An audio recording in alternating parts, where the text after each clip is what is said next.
Bonjour à tous, au menu de ce lundi du sport avec de la Formule 1, du rallye et de l'endurance. Un nouveau défi amusant avec Renault Sport. Avant cela, le sommaire d'Auto Plus et la Ferrari à Paris.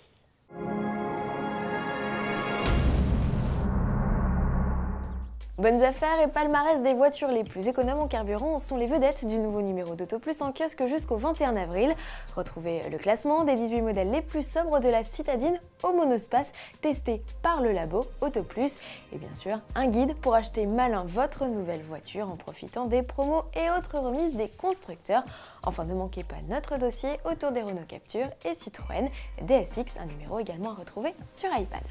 Sport à présent avec, pour commencer, de la Formule 1. Fernando Alonso signe son premier succès de la saison en Chine.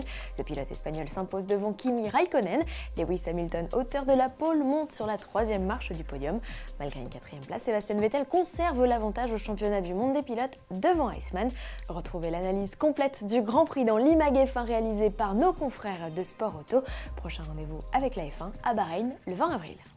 En écho à cette victoire ou pas, Ferrari va en tout cas faire plaisir à tous les amateurs de sportifs puisqu'il a annoncé la venue à Paris de sa nouvelle création, la Ferrari. L'hypercar de plus de 900 chevaux trônera sous la verrière du Grand Palais le 22 avril prochain à l'occasion du Tour Auto 2013, un événement auquel vous êtes conviés puisque le parc fermé composé de 250 voitures de collection est accessible au grand public jusqu'à 17h contre présentation du programme vendu 10 €.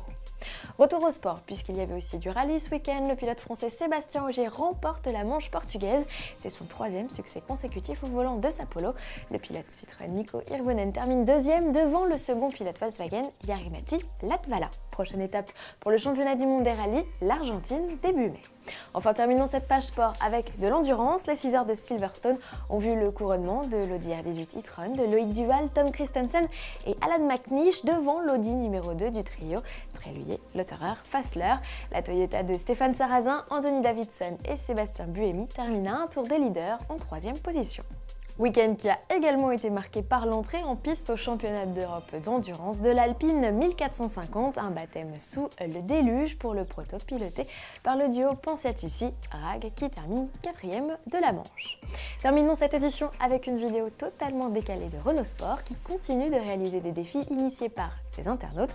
Après un baptême au Nürburgring pour Bubule, le poisson rouge, voici qu'une Mégane Trophy s'est transformée en taxi, la sportive idéale pour courir les magasins ou pas. À demain.